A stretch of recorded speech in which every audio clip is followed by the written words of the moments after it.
Hello friends, let us have one more video. It is in continuation with the previous one, divisibility rules. वो break हो गई थी recording, तो मैं continue वहीं से कर रहा हूँ. तो दोनों वीडियोस मतलब अब अलग अलग अपलोड होंगे खैर यूट्यूब पे तो, लेकिन दोनों वीडियोस आप देख सकते हैं. जी, let us continue with the divisibility rules. तो 9 का डिविजिबिलिटी रूल हम डिस्कस कर रहे थे. तो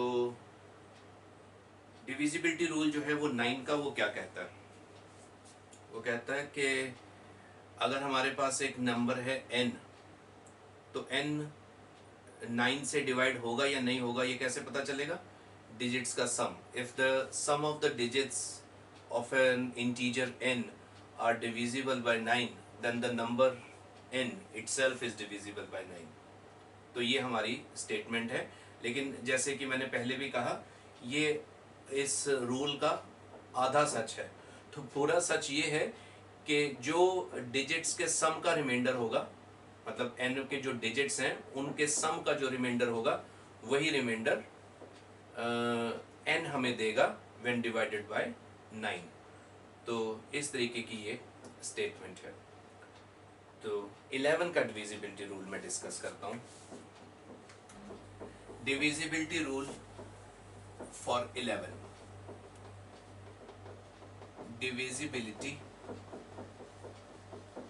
rule for 11. ये बहुत कम स्टूडेंट्स को पता होगा, लेकिन फिर भी पता है लोगों को. काफ़ी स्टूडेंट्स जो अच्छे हैं पढ़ाई में, जो टीचर्स को ध्यान से सुनते हैं, जो किताबें पढ़ते हैं, तो काफ़ी लोगों को ये डिविजिबिलिटी रूल फॉर 11 जो है वो पता होगा.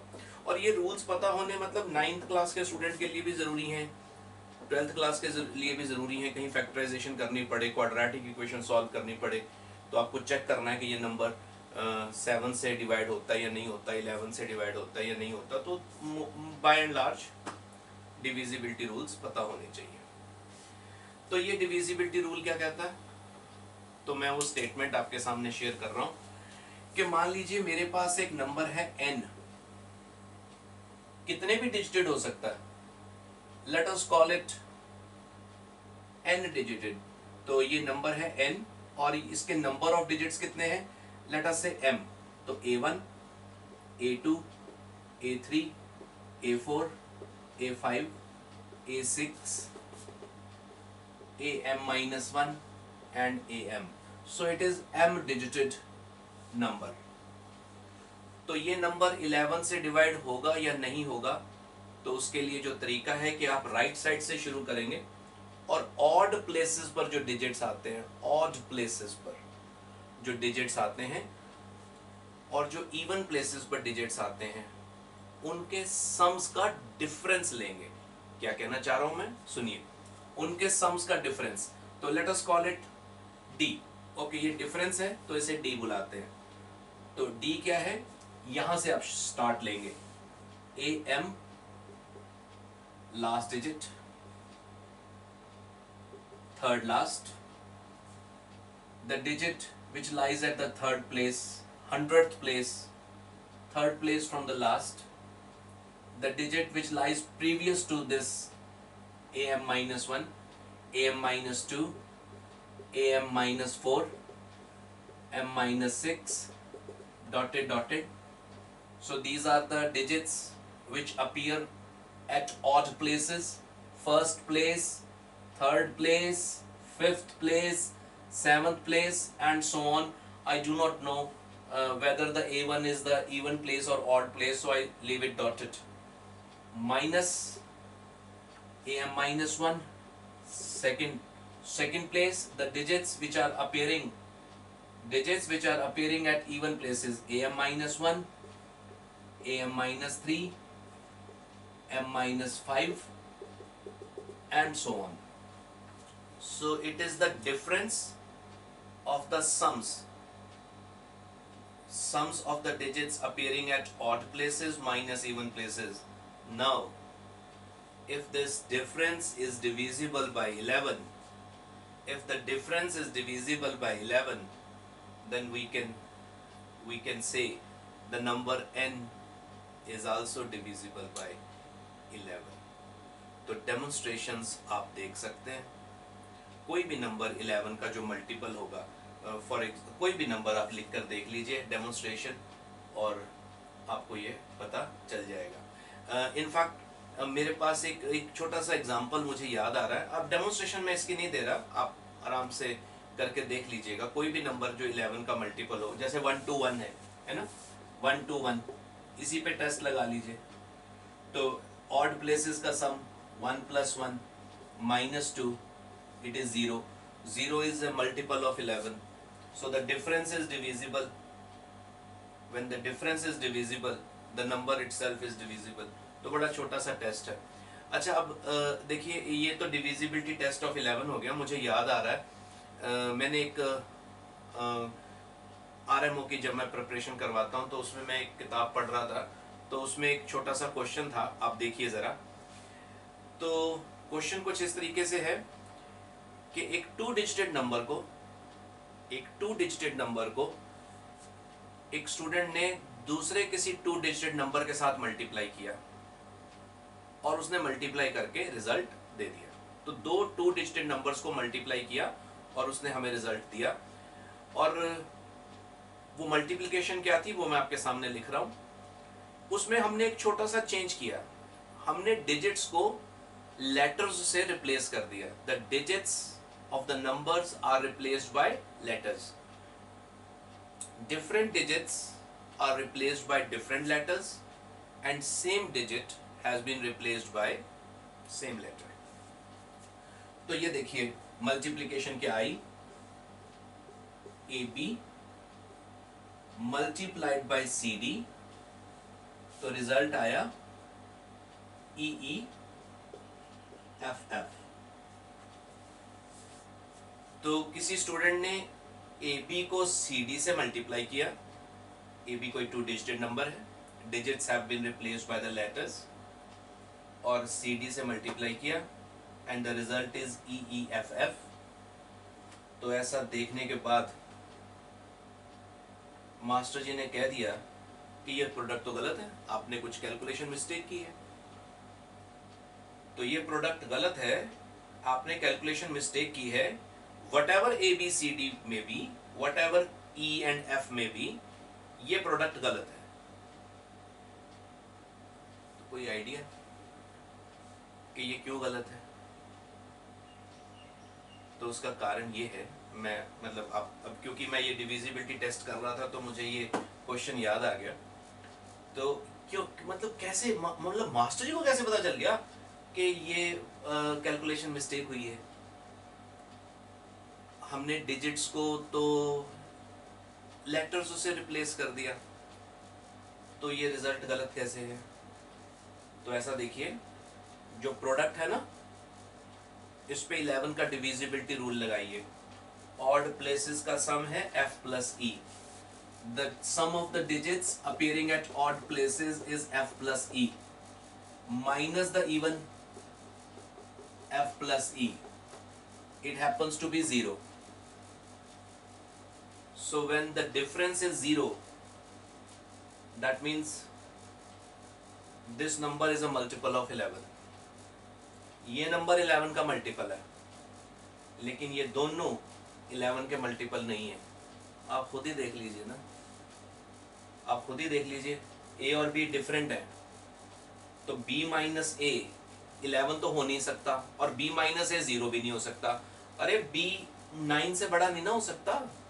तो अगर B 9 से बड़ा नहीं हो सकता, सिंगल डिजिट है, तो B 9 से बड़ा नहीं हो सकता, तो इनका डिफरेंस कैसे 11 आ सकता? और 0 तो हो नहीं सकता, क्योंकि A and B are different numbers। तो मैंने बताया ना कि different digits has been replaced by the different letters and same digits by the same letter। तो EEFF, तो ये नंबर तो 11 का मल्टीपल है, मगर ना ये 11 का मल्टीपल है ना ये 11 का मल्टीपल है। वैसे भी जो 11 के मल्टीपल्स हैं 2 डिजिटेड नंबर, वो है 77, 77, 88, 99, पहला डिजिट दूसरा डिजिट सेम है, तो ये तो अलग अलग है। सो ये भी 11 का मल्टीपल नहीं है, ये भी 11 का मल्टीपल नहीं है, तो प्रोडक्ट में 11 कहाँ से आ गया भाई? तो कुल मिलाकर मास्टर जी ने इस तरीके से गलती पकड़ ली। तो ये बड़ा प्यारा क्वेश्चन है, डिविजिबिलिटी रूल ऑफ 11 पर आधारित है। तो 11 का डिविजिबिलिटी रूल हो गया। 2-3 मैं और डिविजिबिलिटी रूल्स बता रहा हूं। 7 का डिविजिबिलिटी रूल लिखिए, divisibility rule of 7।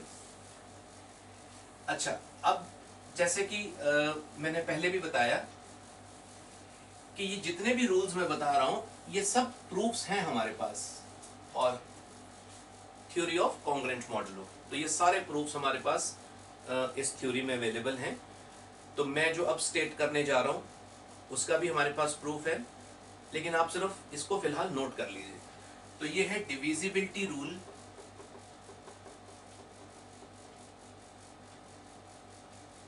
For prime number 7। क्या कहता है ये रूल कि अगर मेरे पास एक 6 डिजिटेड 7 डिजिटेड नंबर है, कितने भी डिजिटेड हो, तो आपने 3-3 के पेयर्स बनाने हैं। 3-3 के पेयर्स बनाने हैं, लास्ट 3 डिजिट्स, फिर उसके बाद नेक्स्ट 3 डिजिट्स, और उनका आपने डिफरेंस लेना है।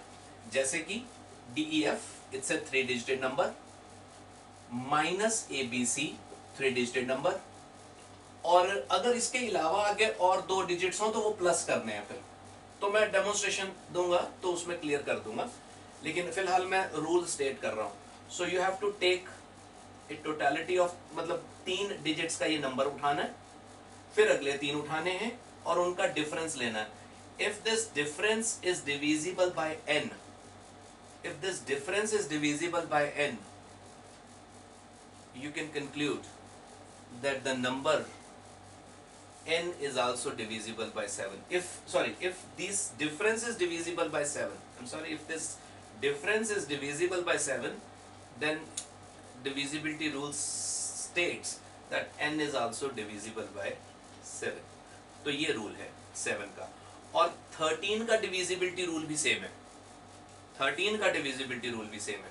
तो मैं दोनों रूल्स स्टेट कर रहा हूं, डिविजिबिलिटी रूल फॉर 7 एंड 13, और इनके पीछे कारण भी सेम है, और इसका जो कारण है वो तो खैर मैं अभी यहाँ डिस्कस नहीं करूंगा, और ये बार बार मैं वही बात बोल रहा हूँ, थ्योरी ऑफ कॉन्ग्रेंट मॉडुलो, उसमें इनके प्रूफ्स हैं, तो आप किताबों में से देख सकते हैं, लेकिन पता होना चाहिए अगर आपके पास वो बुक्स हो तो, if you have access to those books. Anyhow, तो मैं ये प्रूफ दोनों रूल्स मैं स्टेट कर रहा हूँ। 13 के लिए भी सेम है। तो लास्ट, मतलब आपने जो नंबर है आपके पास, आपने उनकी ग्रुपिंग कर लेनी है। ग्रुपिंग 3-3 डिजिट्स की, लास्ट 3 डिजिट्स, फिर उसके बाद नेक्स्ट 3 डिजिट्स, फिर उसके बाद नेक्स्ट 3 डिजिट्स, और उनको ऑल्टरनेटिवली प्लस माइनस करते चलना है। और if the final result is divisible bye 7 और 9, the number will be divisible by 7 and if the number is divisible by 7 or 13, the number n will be divisible by 7 or 13। दोनों का test same है। Demonstration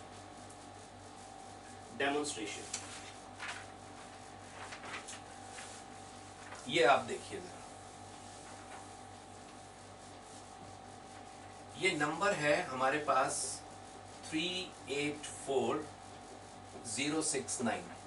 ये number है 384069। हमने check करना है ये 7 से डिवाइड होगा या नहीं होगा। तो लास्ट 3 डिजिट्स 069 माइनस ऑफ 384। आपको ये डिफरेंस स्टडी करना है। अगर ये डिफरेंस 7 से डिवाइड हो जाता है तो ये नंबर 7 से डिवाइड हो जाएगा। आइए जरा करके देखें। 384 minus 69, so 14 minus 9, well it's 5, 14 minus 9, 5, 7 and 6, well it is 1, it is 315, it is negative of 315, no issues। please check 315 क्या ये 7 से डिवाइड होता है? तो 7 7 4 28 and 3 35, that's right, it's minus 45। anyhow, do not concentrate on the negative sign, it is divisible by 7. Since this number is divisible by 7, let me tell you, this number is also divisible by 7. तो 3 digits की grouping करनी है और उनका difference 7 से divide होगा. Next question एक और pick कर लेता हूँ. 11823 ये नंबर है, इस पे 7 का डिविजिबिलिटी टेस्ट लगाइए, ग्रुपिंग कर लीजिए. 823 माइनस 11 3 की, ये 0, इसके आगे 0 लगेगा ना, 011, मतलब अगर ग्रुपिंग करनी है 3 की और 3 नंबर नहीं है तो जाहिर बात है आप इसे 011823 लिखेंगे ना. You will write it this way. So last 3 digits की ग्रुपिंग, फिर अगले बार इनकी ग्रुपिंग और इनका डिफरेंस. हाँ तो कितना आता है? 812. सो 812 को जरा स्टडी कीजिए. तो 812 को अगर हम 7 से डिवाइड करें, देन इट इज 11, फिर 1, फिर 7, फिर 4 2 6 42. It is divisible. So 812 is divisible by 7. So it is safe to conclude that the number, it is correct to conclude that the number is divisible by 7. तो बड़ा प्यारा rule है 7 का, divisibility rule, और इसका प्रूफ भी बड़ा खूबसूरत है. 13 का डिविजिबिलिटी रूल भी सेम है.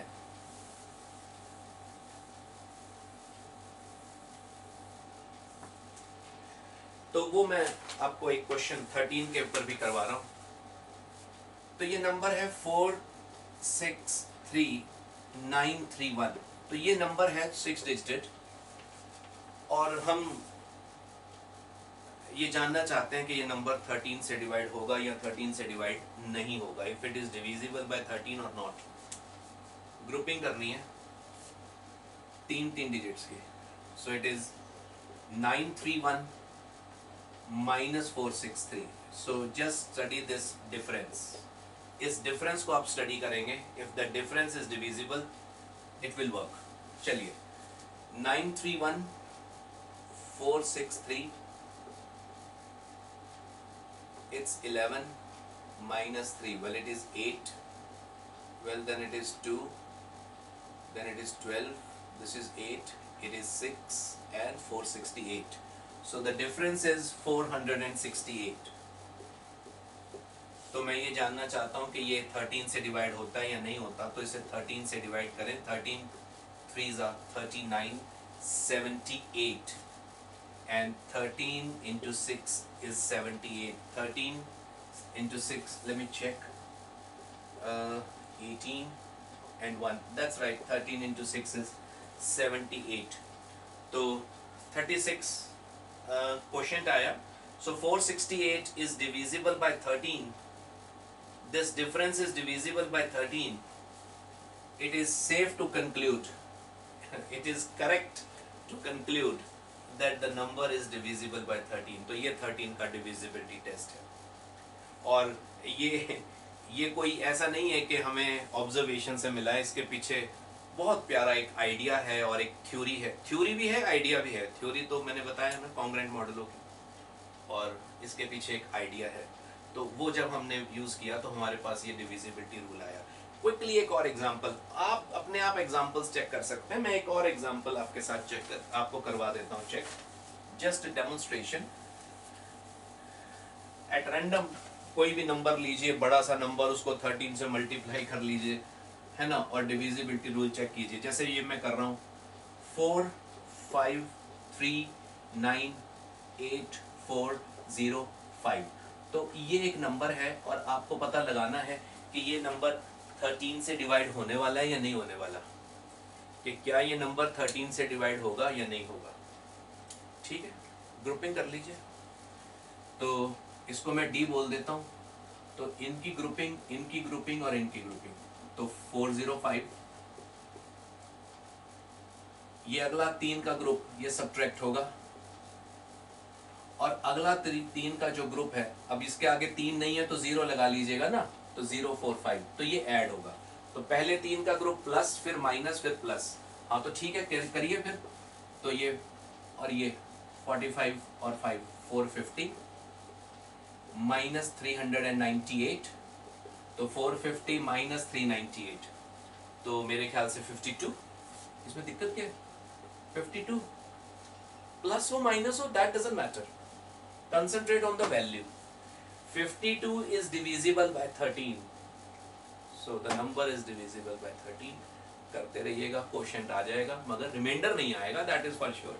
The number is divisible bye 13। तो बड़ा प्यारा डिविजिबिलिटी रूल है ये, 7 का और 13 का।